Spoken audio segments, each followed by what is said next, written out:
what's going on, everybody? Welcome to the When in Seoul podcast. Danny Cho here with Bobby Choi in the house. Woo, woo, woo, woo, woo, woo. Boop, boop, boop, boop. You know, we never get this right. And we've been over 30 episodes deep. I like it, though. I think we should stick with it. I like it. So, like I said, for last episode, we interviewed you. Yes. Right? Very deep. Yeah. I don't know how the listeners took it, but a part of me doesn't care. Okay. I am an attention whore, and I would like to be interviewed as well. It was very therapeutic for me, so I hope that it would be therapeutic for you as well. I need a lot of therapy, physical therapy as well right now, because I've been dealing with, it's not even gout anymore, apparently. It's like arthritis. That's bad. Yeah. I'm 37 Korean age. I shouldn't get arthritis. Sure. That's okay. 37's old, man. You're getting up there. Screw you. Don't discount your age. Yeah, just like the Mr. Smith song. Shut the F up. All right. Yeah, so I've been going to the acupuncturist. I've been going to the Western doctors. It's funny to say Western doctors when they're Eastern, clearly, because they're Asian. But yeah, I mean, I've got needles stuck in me. I got blood sucked out of me. I'm drinking deer antler medicine. You know what I mean? Like, just all kinds of stuff right now. You're taking care of yourself. Yes. So yes. Good luck with that. I'm just happy because you're going through what I've been going through the past few years. Yeah. I'm happy that I can bring joy into your life. You know what I mean? Have you had a colonoscopy yet? I have not. You're gonna have to soon. Oh, great. And then, yeah, it's just one of those things, you know, as you get older, you have to deal with more annoying things, but it just becomes part of your life. And you'll get used to it. It's fine. I'm happy you're getting older. Thanks. No, I mean, you know, like, it's interesting because, you know, back home I don't have insurance. Actually, I don't have insurance here either. But, you know what? Then you're actually better off here than you are back home. Then. Right. So I'm happy for you. Right. I still think you should get insurance. I'm one to speak. I've been here seven and a half years. Yes. And I just got insurance last month. So you're 한국 사람 now, man. You're Korean. Thankfully, nothing major happened to me. In the 7 years that I've been here. Yeah, except gout. That's probably the most major thing you had, right? Yeah, and I did end up having to spend some money at the hospital, but nothing that broke the bank. Right. But with insurance, it's important now. Yeah. I see that now that we're older, right, like bigger problems are gonna occur. So like arthritis and stuff like that. So no. Time to get insurance, Danny. Yep, I know. So I think the rule is you have to be in Korea at least 3 months. Yeah. To qualify. And that's the thing is you have to stay put for 3 months. And least. I haven't been. Yeah. But you jet setter. Oh yeah, you know, I mean those crazy trips to Guam and Saipan and Hong Kong, and I'm gonna be headed to Singapore and Thailand. Yeah. For gigs, for shows, man. It's for money. You know? Yeah. Good for you, man. For my acupuncturist bill, or my, you know what I'm saying? Like my rheumatoid arthritis bill. You're better than me. Okay, I get it. Wait, so you've stayed put for more than 3 months here? Yeah, but you know what it is? I was afraid. I'm just afraid of things like that. Health insurance. Yeah. Because I never had it in the U.S. all my life. Right. I was so cautious. I was afraid of the hospitals and whenever I hurt myself, like I didn't even worry about the actual injury or the recouping time. Right. I was afraid, is this bad enough that I have to go to the hospital? Is this going to cost so much? Like I have that same kind of fear with going to the dentist. Because the dentist costs a lot of money too, right?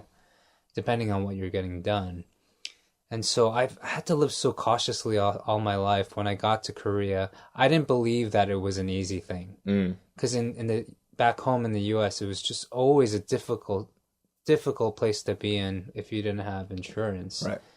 And it was always a fear because of how much it cost in my mind. Right. So when I came to Korea, I just brought those fears with me. Mm-hmm. For 7 years, I just didn't even inquire about it because that universal healthcare, right? That it's such a foreign phrase to me that I didn't think that could apply for me because it wasn't available when you were living in the States because you moved out here 7.5 years ago. So it wasn't fully implemented until you were in Korea, right? Yeah, I think you still have to live here a certain amount of time before they give you the go. Right. But you qualify now, so. Yeah, but I haven't been staying put for 3 months at a time. That's my problem. Yeah. And so back home, my way to deal with it if I was injured or something is thankfully I had a few doctor friends. Mm-hmm. So I would just call them and be like, "Yo, this is what's going on. Should I be worried?" And they'd be like, "Nah, it's okay." right. So did you instinctively move to Korea because you knew that you were getting older and your health is declining? So perhaps this was a better place for you to be, given that there is universal healthcare? Absolutely not. Absolutely not. Why did you come to Korea then? Let's start this interview now. Okay. Because good I'm segue. actually That's smooth, brother. I think I'm better on this side of the mic when we're doing. Yeah. You've always been on that side of the mic. What are you talking about?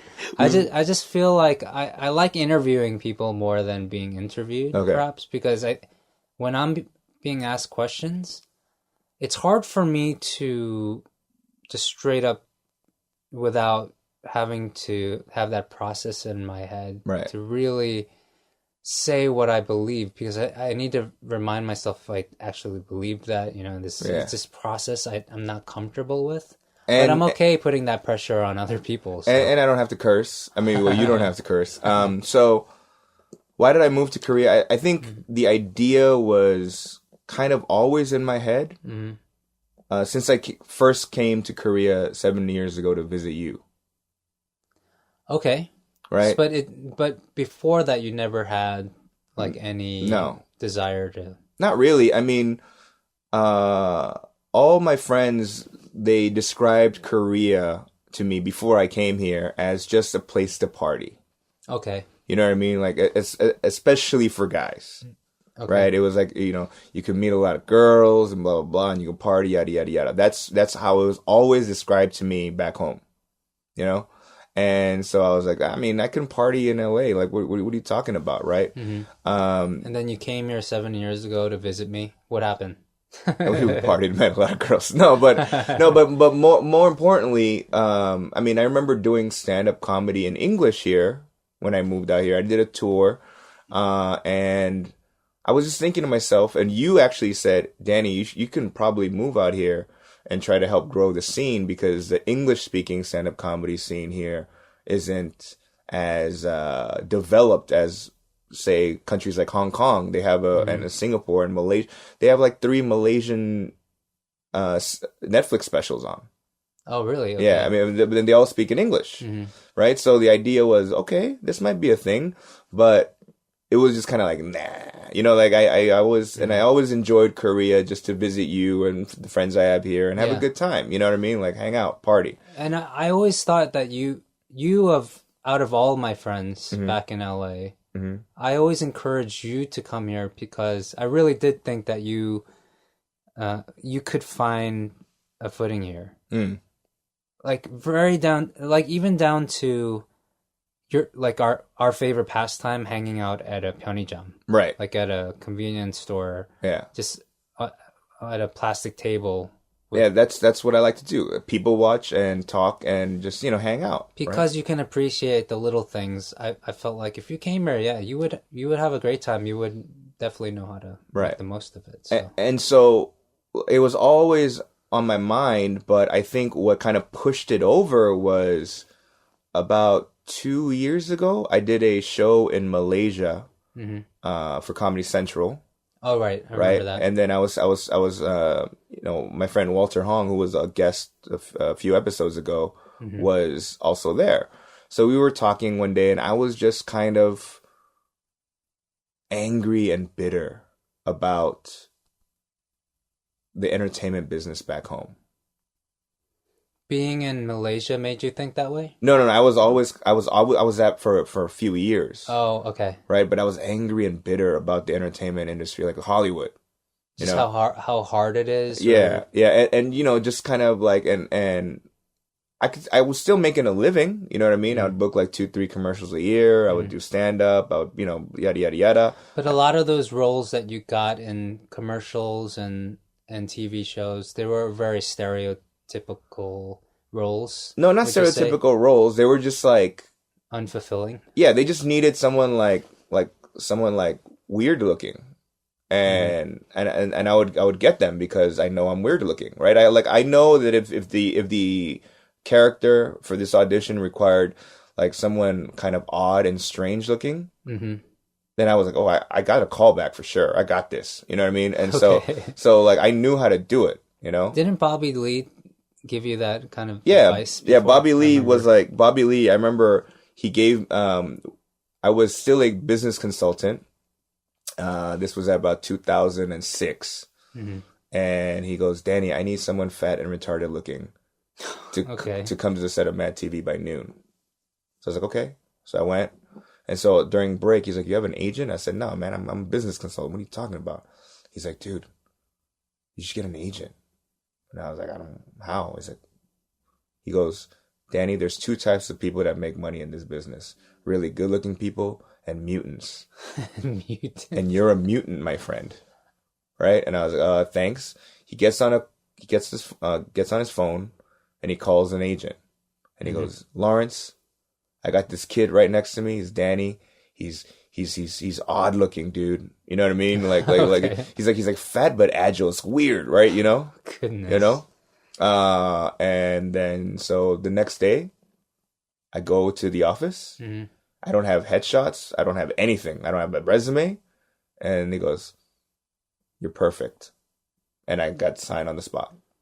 That I don't know. I don't know if that's a good thing or a bad thing, or just the state of my face and body. Like that's what it is. Like I know what it is. You know what I mean? Like I guess that goes for even if you're not Asian or right. Okay, so that's just the you know, Hollywood, they tend to love good-looking people and mutants, as you say. Yeah, and I'm like I'm a mutant, and you know, and I get it. You know, I'm never gonna be the lead man in a romantic comedy. Well, that statement makes me sad. I'm not gonna be the Matthew McConaughey, even if Crazy Rich Asians 2 came out, right? I'm not gonna play the Henry Golding part. I'm gonna play the peripheral weird looking fools, right? That makes me sad, though. I think things need to change when that's the state of Hollywood. But that's not just Hollywood. I think that's overall. Just life, wherever you go. Yeah. Although, I don't know. Like, I don't know if I'm outing myself. Like K-pop, boy bands and girl groups. Yeah. I don't know what you call them. Yeah. I feel like they've been breaking that stereotype because I feel like they're not always great looking. Oh, I think they are. I mean, matter of fact, a lot of them are even manicured to look a certain way. Yeah. Okay. You know what? I mean? I take that back. Yeah. I feel like they had to fit a certain mold. Right. But just in my mind, I don't find them attractive just based on that cookie cutter mold. Right. So maybe I was thinking that's progress, but no, you're just against, you know what I mean, like that look. For me, so I was angry and bitter, and I was holding on to it for many years. You know, and I was just kind of going with the flow. I'm like, all right, you know, I'm gonna keep on doing my thing. My time will come. But just over and over again, it was just making me angry. I mean, like, and me being quite frank, it's not like I'm an amazing talent or whatever that I need to work on, obviously, continually. But I always felt like less talented people were getting more shots. And not just me, but a lot of people around me. right? And that kept on eating me and eating at me and eating at me. And so when I was in Malaysia for this show, I started meeting a bunch of these English-speaking comics all around Asia. Mm-hmm. And I'm like, wow, you guys make a living doing this out here in this part of the world? Cool, right? And Walter was like, yeah, you should probably move to Asia then. And I was like, okay, well, where should I move? And my mind was like, oh, I can move to Korea, right?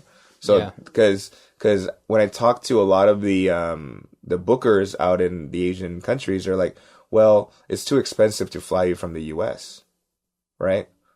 Right. So if every gig is on a weekend, then I would have to fly my way there, get paid for the gigs, then stay. I'm not going to fly back to the U.S. and then go back every weekend, right?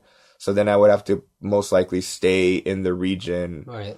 And, burn money not making, you know what I'm saying? It's just a good opportunity to come here and travel. Right. See a lot of the world that you haven't seen. And I felt like it would give me a new perspective on life.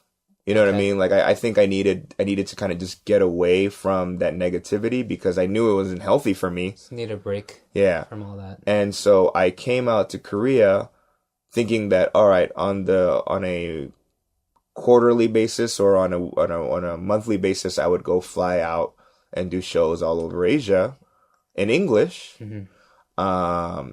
And while I'm here, do work in the entertainment business, whether it's radio or podcasting or whatever it is. No disrespect to people who like teach English, but that's not why I came out here.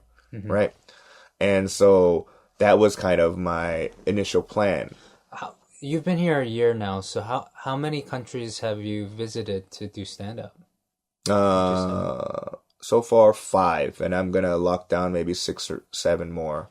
So that's definitely a lot more than what you would get if you were living in this. Right. They wouldn't have flown you out. Yeah, or I would have to stay here for like 2 months, mm-hmm. but then I would lose some money by not doing gigs during the weekdays. You know what I'm saying? So in the States, though, you would fly all over the U.S. to do shows. Yeah. Right? Yeah. So that's what you're giving up. But you're kind of over it, or you needed a break from it? I needed a break from it because like it was like, I would, in the beginning, I always did a lot of college shows, mm-hmm. And fly out to like all over. But I mean, my material is not college kid friendly. You know what I mean? And so sure. Now that you're in a totally different, you have a new audience, right, to deal with. Yeah, it'll expand your joke. I guess your catalog of jokes as well. Yeah, so, right? And on top of that, I'm losing gigs to YouTube stars that try to do stand up comedy, but they don't. You know what I mean? You sound a little bitter, Danny. Very. No, so I decided to move out here. Yeah. Kind of just I needed a fresh slate. You know what I mean? Yeah. And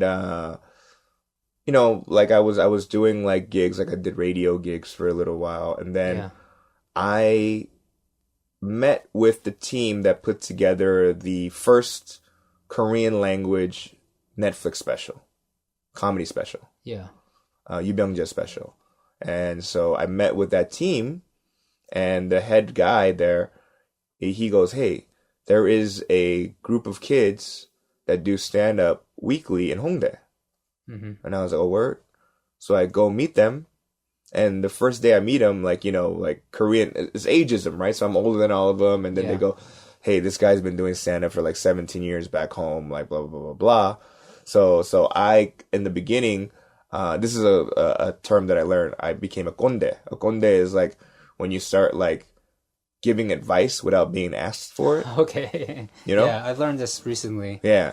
I've learned that I'm one of those too. Yeah. So I was like looking at like there's the guy's sets, and I'd be like, okay, man, the setup's too long. This punch is, it took you forever to get to this punchline. Mm-hmm. Blah blah blah. And they were stereotypically Asian. Yeah. So they were taking notes on pen and pad. And I was like, oh, these guys are serious. Whatever. But then as I was talking, I realized, wait a minute, these kids don't know who I am. Right. Like, why would they listen to me? If I was in their shoes and some older, balding, fat dude comes up to me and says, hey, you should do this and this and this. But they know that you've been around for 17 years at least. Right. Doing stand-up. Right. So that's got to count for something. But if I was famous, they would listen. They would make. But if they don't know who I am, and I can be like, yo, I've been doing this for 17 years, but we've never heard of you. Right. You know? So I said, you know what? The next week, let me do stand-up in Korean. Uh-huh. And it was my first set ever in Korean. And I was more stressed out about a 10-minute set in Korean than I've ever been for an English set in my life. But did that feel good or bad? Like good stress or? It was good stress because I felt like alive again. Yeah, exactly. I felt excited, mm-hmm. and thankfully the reception was awesome. Like I don't like saying it, but I killed. Okay. Right. I destroyed that room. Right. Well, speaking of which, like 17 years, mm-hmm. you say, what? How old were you then? What, you were like 32 or something like that? 17? No. Oh, that's so you've been doing that's why the black kid failed in the math test. Right? You've been doing this a while, right? I've been doing it since I was 18. I'm curious how, now even that sounds late, mm-hmm. just given that, you know, I don't know, is that early or is that late in stand-up? I think it's on the earlier end. Okay. I mean, because it's hard to do stand-up because most comedy clubs are 18 and above, right? And older. I remember you saying you did it as, you lost the bet? Or, yeah, well, it was a dare. It was a dare. Yeah, okay. So my, in between high school and college, that summer. Okay. My friends After senior year. Yeah, my friends were like, hey man, you're funny, but I bet I dare you to do stand-up, you know? Mm-hmm. And at the time, the only thing I knew about stand-up was like the Eddie Murphy, Delirious specials, mm-hmm. The Def Comedy Jam, like the series. Mm-hmm. And I was like... This is the late 90s then, right? Yeah. Right, okay. 2000. I started in the year 2000. Oh, 2000. Yeah. Right. And so I go, hey, if you pick a spot, I'll do it. Like, you know, I had that kind of like... I don't know where that confidence came from, but it was that like stupid bravado, like, oh, you're going to dare me? I'll do it, you know? And it was an open mic then? It was an open mic that they found in South Central LA. Oh, what? Because my friends are jerks. Okay. For those that don't know, South Central LA is like a super ghetto neighborhood, predominantly black and Latino. Yeah. And...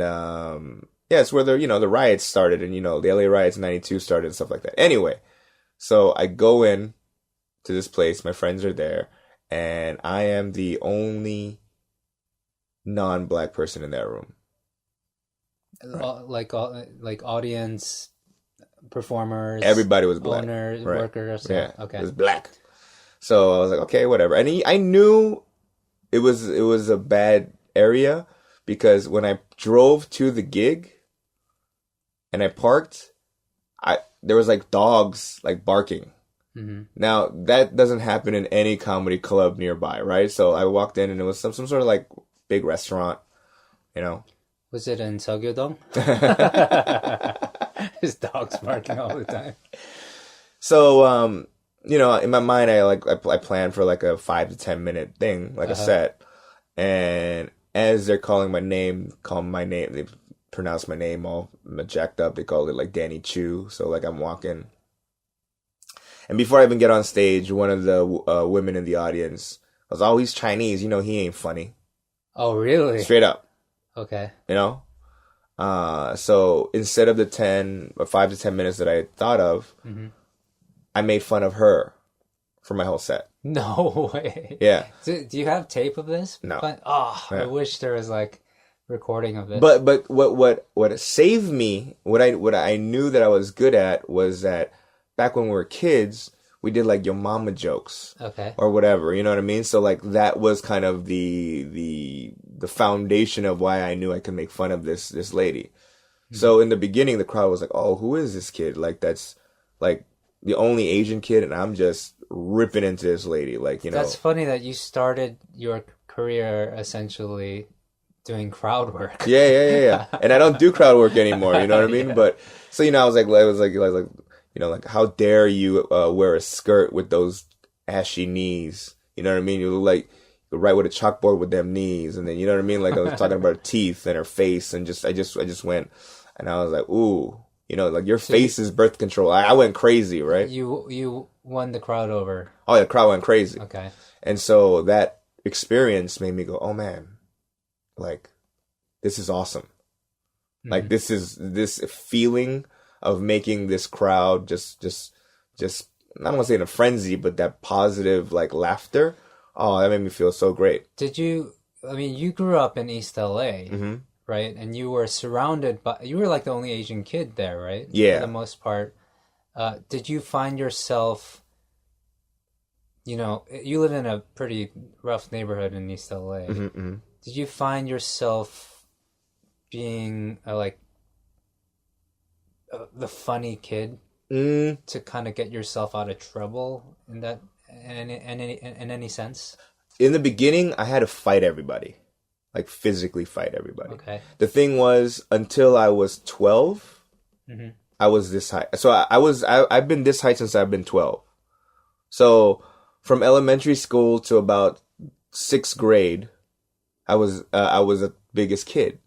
Okay. Or not the biggest, but I was one of the bigger kids, right? Yeah. So, and then I would fight all these kids and I beat them, right? And then as I stopped growing and everyone else caught up and surpassed me, that's when I already had some respect. I mean, people in the neighborhood knew who I was, but on top of that, like, for me I thought to fit in was, back then, you either had to be like the jock, like the best athlete, or the best looking, or like the funny guy, right? So I did a lot of sports, and I tried to fit in by like, you know, making fun of people or whatever. Because given that I'm the only Asian kid, every day I'm getting made fun of for everything. Right. Right. Yeah. You know. So, but you created somewhat of a survival tactic in comedy. Right. And I feel like, especially for stand-up comedians, like, you need some sort of pain from childhood. Like, you needed to be funny to survive. Like, like if you makes sense. If you don't have that type of foundation, then I don't know if necessarily you'd be a good stand-up comic. You know what I mean? Yeah, I mean, they say it's harder to become an artist, right? In any sense, if you don't have any hardships, right? So I understand that. Yeah. You essentially, I mean, because your parents owned they owned a liquor store, right? Which is very stereotypical. Super stereotypical. Yeah. The funny thing is that most Korean liquor store owners in Southern California, they would own the liquor stores in the terrible neighborhoods because that's where the business is the best. Because suburban liquor stores don't do that well because kids, they would go buy it at the supermarket. Okay. Right? Like they would go to the bigger chain. California, that was the... Yeah. But in the hoods, in the ghettos, they wouldn't go to the Ralphs or the Vons or whatever the supermarkets were. They'd be like, yo, we're going to go across the street to go get some diapers.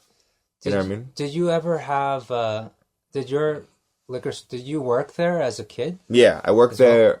I worked there starting like 12 or 13, which is illegal. Yeah. Right. You finish school and you go straight to... Do my homework there. But here's the thing, though.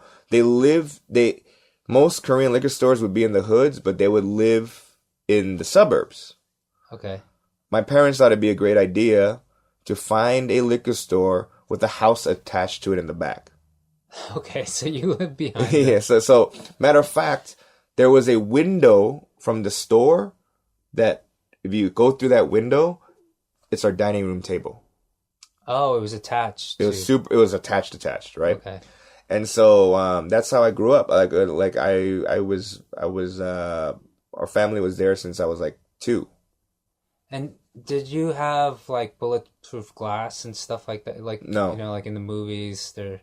No. I think the one thing that the neighbors appreciated was that every other Asian liquor store owner they would leave.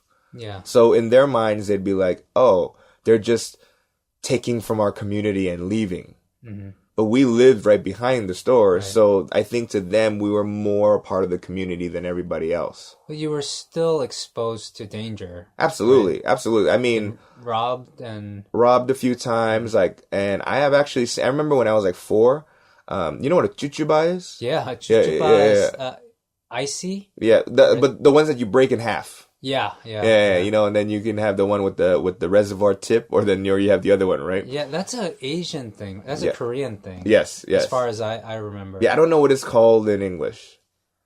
Yeah, I've seen it in the States, but only at Korean markets. Mm-hmm. Did you sell that at your... Absolutely. Yeah. For a quarter, wow, man. You still got all the kids. All the kids were like, yo, let me get one of them. It's a quarter, yo. So I remember... but it came in a package of 8 or 10. Yeah. And so you would open the package and just sell them individually? Yeah. Absolutely. Genius. Right? It's genius. It's like loose cigarettes for the adults and then loose chuchubas for the kids, right? That's right. They did that also at liquor stores. They sold individual cigarettes. They open up a pack and sell the cigarettes for like a quarter. Yeah. Give me a single. Hey, Sleepy, give me a single. Anyway, So I remember when I was like 4, like this is how crazy the neighborhood was. I was outside eating the chuchuba on top of a milk crate, outside my store. I was just sitting down, just like eating. And I see like 2 rival gangs line up across from each other like it was the Revolutionary War. Okay. Without the flags or the guy with the without that, but they were lined up. Were they like Latino gangs? Yeah, they were Mexican gangsters, and they ran toward each other with guns. Oh my gosh! And they were shooting at each other. And you're like on the stoop. And I'm on the stoop, just eating a chuchuba, going, "What the heck is this?" Right? And then like some of the team or the gang that was kind of losing the battle. Like, they were running into the store and asking my dad for, like cover, like, help. Okay. You know? What did your dad do? Did he kick him out? No, my dad was like, all right, go into the walk-in freezer. Wow. You know? So they did. And my dad locked the walk-in freezer. He's like, no, we haven't opened the walk-in freezer. What are you doing? You know? Mm-hmm. So like, all right, Joe. All right. Hey, be careful. You know, like the winning gang, and they left. And my dad, as not only to shelter them, but to teach them a lesson, didn't let them out for an hour. Wow. Right? So now they're freezing their butts off in their walk-in freezer. Actually abuse. Yeah. That's probably very illegal as well. Then he opens the lock and he goes, no more gang, okay? Right? We'll go get there, Joe. Right? So you guys were a part of the community in a very deep way. Yeah, man. I mean, like, Halloween,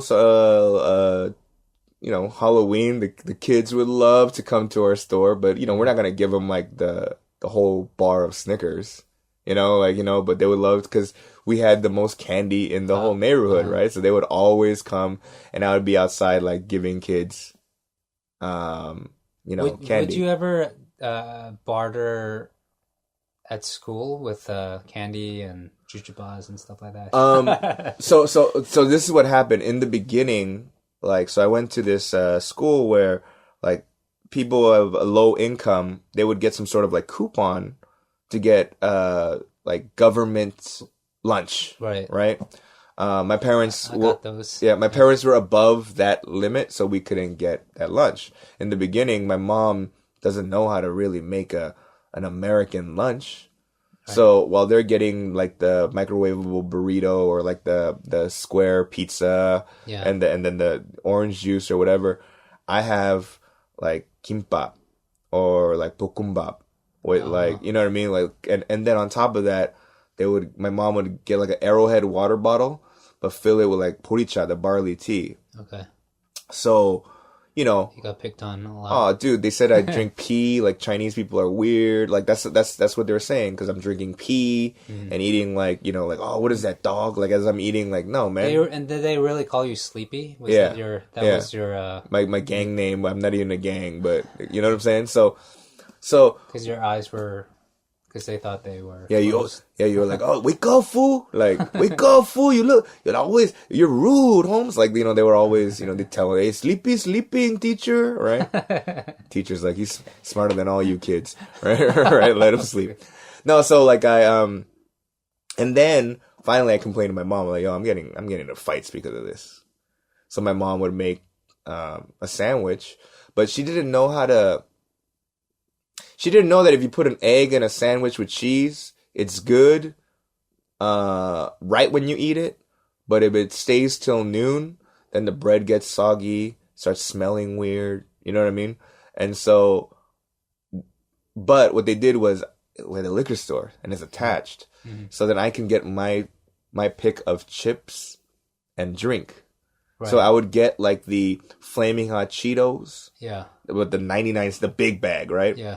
And a big can of Arizona iced tea. Oh yeah, Arizona iced tea. Right? They have a shirt too now. Yeah. I remember when those came out; those were a big deal. Yeah. So when I rocked those, like that's when the kids were, "Hey, fool! Like, I give you a pizza for your Arizona." Right. And so that was a thing. But given that I grew up in the neighborhood, I went to school with the neighborhood kids. Overall, like I got picked on less, and on top of that, I became sort of the bully. Oh, really? Yeah. Okay. Because, like, academically, I was doing better than those kids, just because my parents just pounded academics into my brain. So you would in turn kind of like make fun of the kids less smarter than you? I make fun of everybody. I was an equal opportunity offender. Like, for example, like, when you play dominoes, like you have to, the ends have to add up to increments of 5. Actually, you're the first person I've probably ever met that knows dominoes. How to play dominoes. So I don't know anyone that knows how to play. So the rules are the increments at the ends. It has to add up to an increment of 5. So, like, if it ends at 5, 10, 15, 20, whatever, right? When I played dominoes with these fools, like, I could see them counting.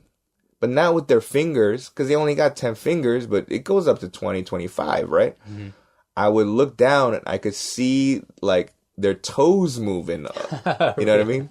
And I was like, yo, man, recess ain't that long, bro. Let's get on with it. Did you guys play dominoes in the schoolyard? We kickball, domino. We played everything. And so the only reason why I know dominoes is for stacking and for for making maze. Those, what do you call those? Like elaborate domino. Right. I don't even know what you call them. Like mazes. Or... Yeah. The where you just knock one down and it just like triggers like this event, right? Yeah. So those things like that. But after junior high, when it was time for me to go to high school, my parents were like, you're not going to a high school in our area because the education level is too low here. You're not going to get out of here. I mean, like, you're not going to go anywhere good if you stay in school in this area, right? Mm. And so we got a permit. My mom goes, my son too smart for this school. right? So we got a permit to legally go to the nearby suburbs to go to high school. Okay, a different district. So I went to a place called South Pasadena High School. Oh, wow. Yes. So South Pasadena is rich county, right? That's fairly, it's like old money. Right? Okay. Right next to it is San Marino, which is even more baller, right? Oh, really? Yeah. And so it's the first time in my life I go to this high school. First of all, I'm the new kid here. I don't know anybody. And it's the first time I go to school with white people. I've never seen a white person live. Okay. Until I went to this school. What about Korean kids or Asian kids? Were there any other races? There were Asians. It was very diverse. I think it was mostly like white and Asian. Okay. I didn't go to school with white kids. I taught taekwondo, so I did taekwondo, so I met Korean kids through that. Okay. But never like in a classroom situation. Right. School. So I remember the first day of school in the 9th grade. As a welcome to high school freshman, the student council, the ASB, they were giving out in the morning. They're giving out bagels. Mm-hmm. So this hot white girl comes up to me and goes, "Oh, hi, do you want a bagel?" So in my mind, I'm like, "Oh, I think this is what white people call donuts." Because I never had a bagel in my life. What? Right? So I'm eating, I take this bagel and I take a bite out of it, and it's like, it's a bagel. It's like, It's not toasted. It's just what is this? It's a chalky and ugh, right? And I was like, "Yo, man, why are you giving me a stale donut?" Yeah. And she's like, "That's not a donut. That's a bagel. You should eat it with cream cheese." Right? That was my first day at South Pasadena. Right? And so I never thought about that. Yeah, there were no bagels in the hood. Well, I'm sure there were, but in East LA. We never eaten it. Oh, you guys didn't have it. Okay. So I was like, "Oh, what is this?" So for me, my childhood was interesting, is because at home my parents didn't speak English. Right? Oh, so you grew up speaking Korean with your parents? Yeah. Did you go to Korean school? No. At all? Oh, you just spoke. Your Korean is good as it is because they spoke to you. Mm-hmm. You guys actually had conversations then. Well, yeah. I mean, my Korean was never fluent, but it was always good enough to be able to converse certain things with my parents, right? Okay. But so it was that, and then up until junior high, my English was very, how do you say, cholo-fied. You know what I mean? So, like, it sounded like the kids in the neighborhood. "Hey, stupid, what's up, eh?" Like, That's how you spoke. Yeah. Yeah. And then I went to high school in South Pasadena, and I realized, oh, people don't talk like this. Mm-hmm. You're not supposed to talk like this. Mm-hmm. I remember in the 9th grade, we're reading Romeo and Juliet, and the teacher was like, "So, like, what do you think, of what's going on?" I was like, "I think it's messed up." Like, you know what I mean? Like, they should just let them love food. Like, that's how I was talking. And all the kids were like, what the heck is this? Like, why is this Asian kid talking like this? And so I had to fix that. I mean, but on top of that, like, my dad and my mom were both like most Asian parents, they stressed academics, grades. Like, you know what I mean? Like, you have to be the smartest kid here, or the, like right, whatever. You couldn't bring home a B. Oh, yeah. Like, I remember the first B I brought home, I was in 2nd grade, and I knew I was going to get whooped. So I asked my mom, I told my mom, "Hey, because the report card has the legend, right? Or it says A equals excellent, B equals good, C equals average." She's like, "You did not get good. If you get good, you get G." And I said, "Okay, so what does B stand for?" "Bad." "What about C?" "Coffin. I put you in coffin." D, "Die. I kill you." Right? So like, it was that kind of thing. I mean, I went out for the regional spelling bee, right? Mm-hmm. But my dad would test me. But my dad can't speak English that well. Okay. Right? So he'd be like, the word is fright. Right? Mm-hmm. Okay, I was like, fright. Fright.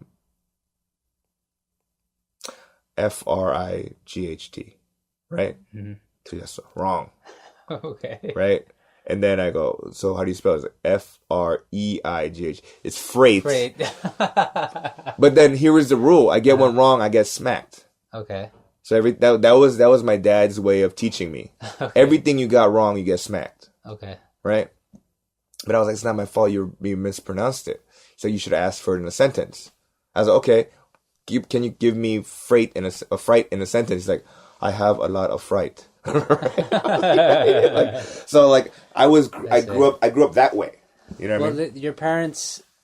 This is what I'm trying to make a connection. Like, your parents left Korea in the 70s. My dad got here not here, but my dad got to the States in 1978, and my mom was in Korea.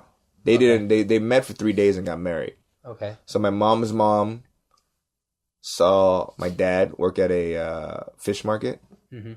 and my dad's like 6'1", right? So at the time, that's like a unicorn, right? Yeah, you know. okay. So my mom was like, "Oh wow, it's like a 6'1" Korean dude. You know, he's young."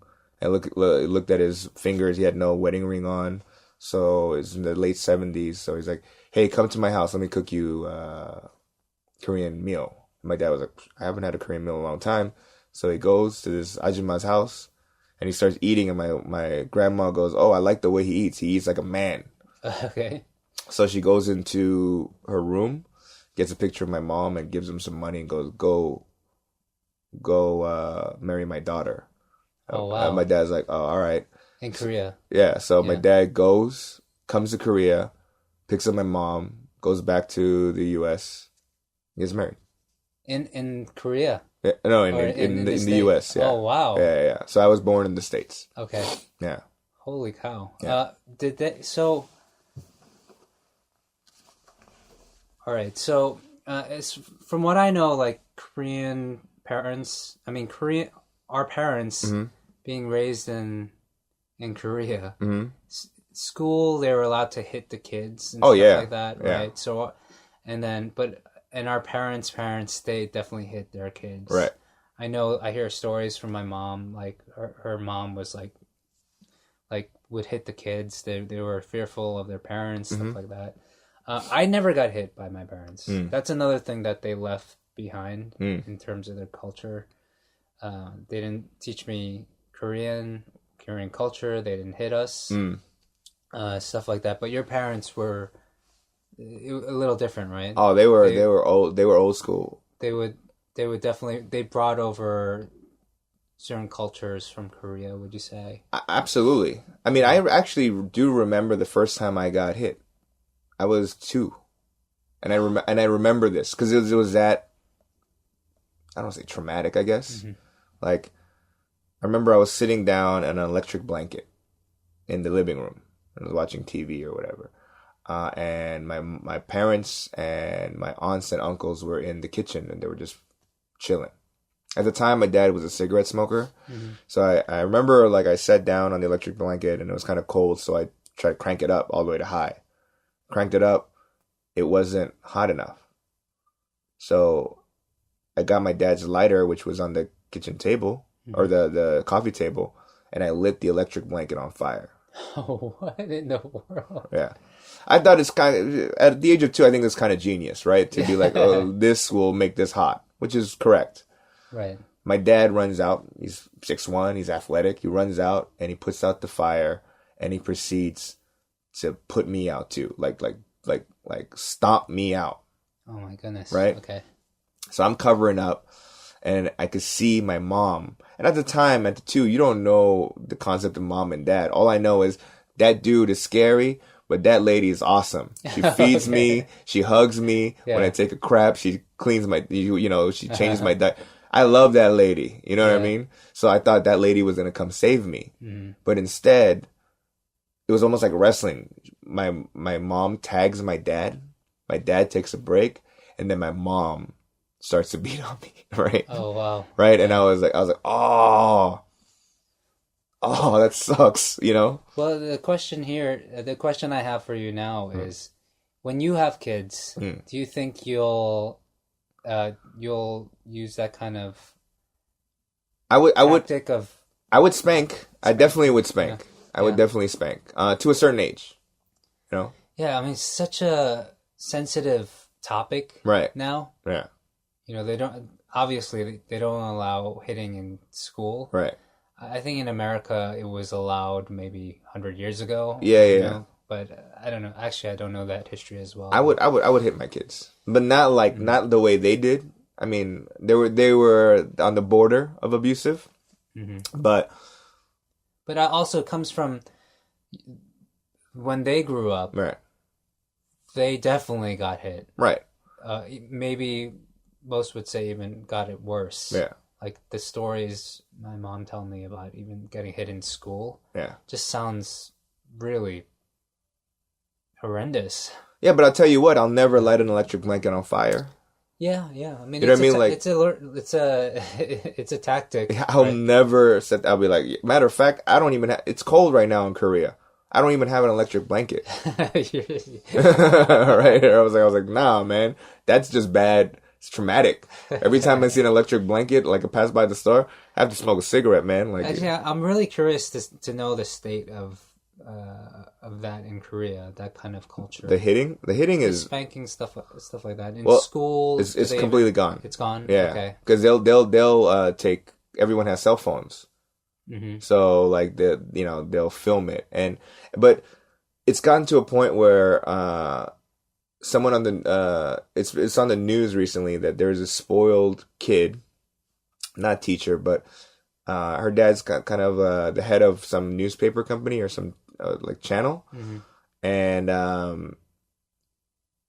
she has a chauffeur, like a 10-year-old kid, and she's talking all kinds of craziness to this kid, like to the driver, like I'll get you fired, like like you've been raised wrong, like blah blah blah, yada yada yada.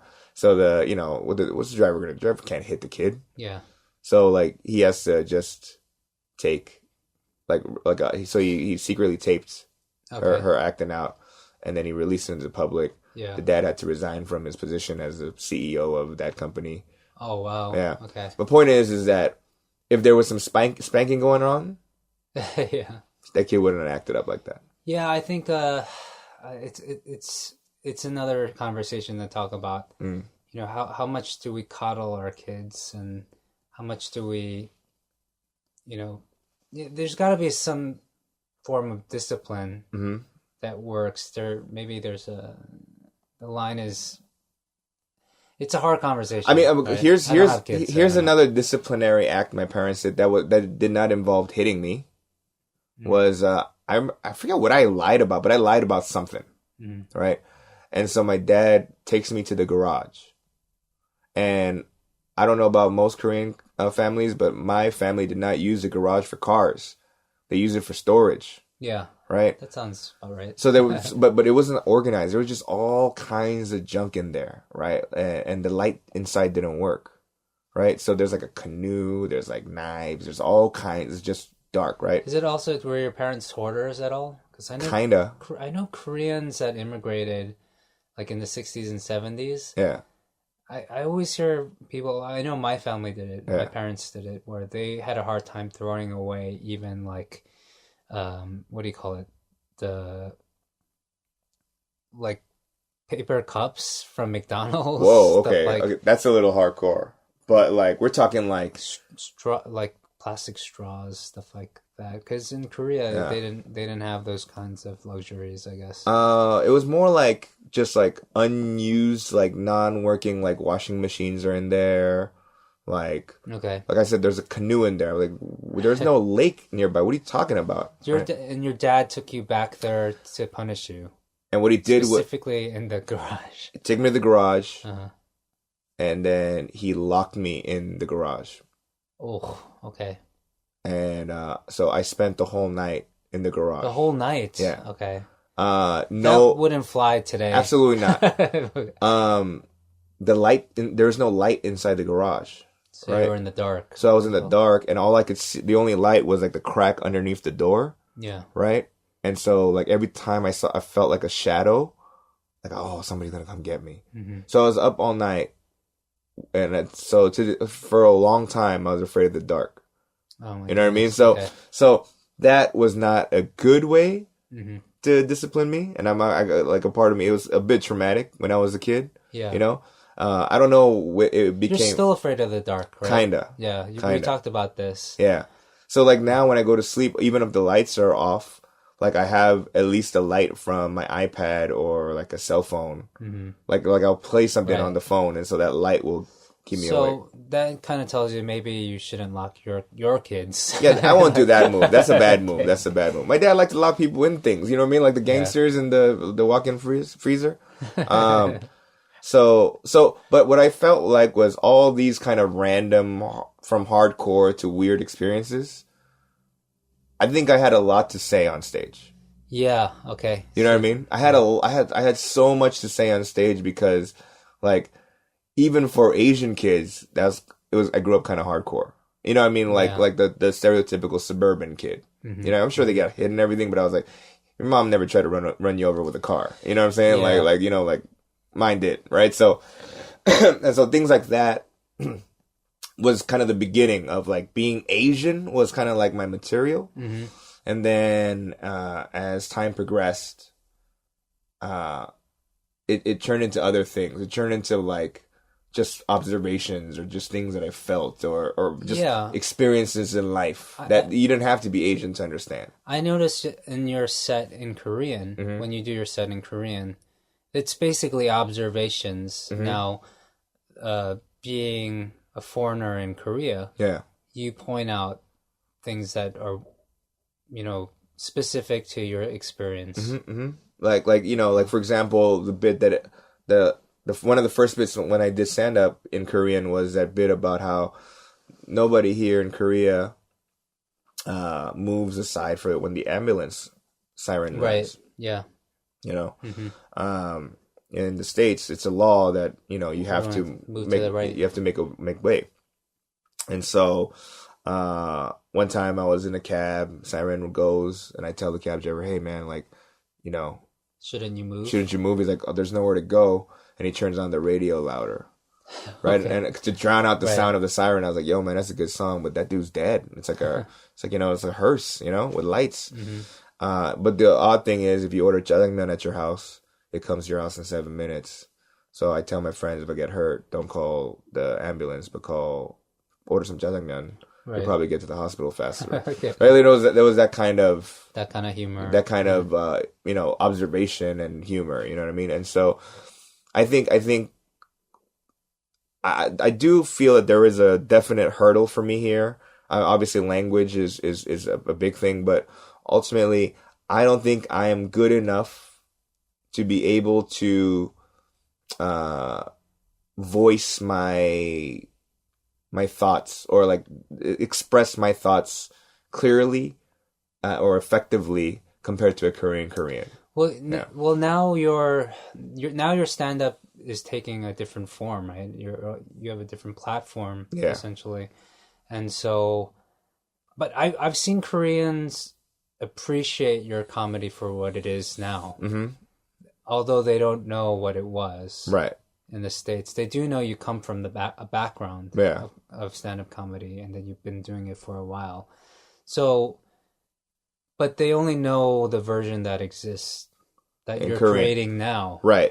And it comes off like, first of all, everything's in formal tone, right? So it's like it sounds nicer. It sounds more like like I don't say nicer, but like 존댓말. So you says but. In English, I'm more of a jerk. You know what I mean? I'm more, not jerk, but I'm more like kind of in your face about it, right? And so, but even in Korean, I've been trying to slip in a little bit more of the hardcore stuff. Just in one regard, is my theory behind it is, if I continue to just cater to the audience and what they're used to, then I won't be able to, not just for me, but help open up lanes for a lot of other people, right? So I'm trying to like hit him with some dirty stuff or some more like kind of rough, risque stuff. Like, like I said, I think I'm becoming more Korean because I recently got a sleep paralysis. But usually before it was like the Grim Reaper and he was speaking to me in English. Like the Kawi. Yeah. But now, I saw a Korean ghost. It was the virgin ghost, with like the hair down and the all white. Yeah. Didn't bug me, you know what I mean? It was just more like, oh man, I'm gonna get a wet dream for the first time in a long time, right? That's how I was thinking. Oh my goodness. And then I go, what's more scary than the virgin ghost? It's a mosquito coming out of Freddie Mercury's house, right? And then people went, ooh, right? But I said this all in Korean.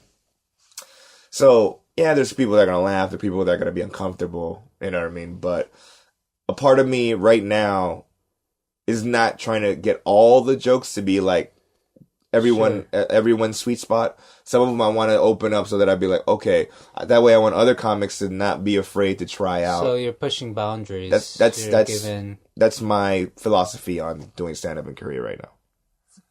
I like that. You're giving, you're creating a bigger space for people to work in, letting them know that they're able to push the limits, push the envelope, right? Because clearly the celebrities can't push the envelope. Mm-hmm. The ones that are already known, they have way too much to lose. But so I need the celebrities just to try it and do like the for lack of better words, be like Seinfeld in terms of material. Like, you know what I mean? It's very safe, like Jim Gaffigan style. Like nothing too crazy, just observational, like clean comedy. Yeah. But then I need all the no name kids and the people to like fill out and show like the because you don't want everything to be so uniform or just like having the same personality over and over. It's just got to be diverse. It'd be boring, man. It'd be boring to see like how many of these like clean comics you can find. Well, So I mean, dude, there's some kid. He is a fan of Anthony Jeselnik. Yeah, Korean kid. Mm-hmm. So his material is similar in terms of that kind of one-linery dark humor. Mm-hmm. Like he goes, my mom always used to tell me I should marry someone that's like her. Mm-hmm. So these days I've been dating my aunt. Right? You know? And so like, you know, he's trying to like hit that kind of like, okay, this is not for TV stuff. Mm-hmm. You know what I mean? And so there's a lot of kids that are doing this stuff, and I'm really excited to see it. Well, I'm really glad I got to know a little more. Like some of the stuff you were talking about today, I was aware of, but I didn't really. We never gotten so deep into your past. So I'm glad I know a little bit more about that. I hope our listeners can appreciate more where you're coming from, and to hear about like the things you had to deal with living in East LA, living in kind of a hard neighborhood and stuff like that. So I do want to say though, I know like if you just listen to this episode, it comes off as my parents were like crazy abusive people, but I think that's the only way they knew how to raise a child. You know what I mean? And so, man, I mean, my parents, they're full of love. You know what I mean? They're not like jerks or whatever. You know what I mean? I don't doubt that. You turned out just fine. And like you're a good friend, so they did a good job. Aww. Yeah, I know some people that that have, you know, are terrible people because probably their parents didn't show them love or discipline. Right. So, that says a lot about your parents and your upbringing, you know, where you come from. And I'm glad you're in Korea. I knew that you would at least find something to do here. You know? Yeah, I mean, and you know what? And to be honest, like I'm lucky because you know, I've been here for a year. I got signed to a company, like a management company. Yeah. They got me on a variety show. Yeah, you've been on TV recently. You know, and I didn't do well, by the way, because my Korean is not that great, I realize, you know. But things are moving in the right direction. And to be honest, I never thought about doing stand-up in Korean. That wasn't part of the original plan. I think it's really fantastic that you're doing that. It's so exciting. We've talked about that before. Yeah. And the fact that you're still doing it and it's still thriving, it makes me really happy for you to be here. So keep doing it, man. Thank you, buddy. For all those that are listening, please email us at peninsulapod@gmail.com.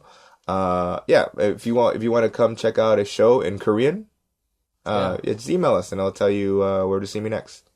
Yeah, and if you want to come see me perform, then just work harder at trying to figure out when that happens. Just kidding. Just be a better social media stalker.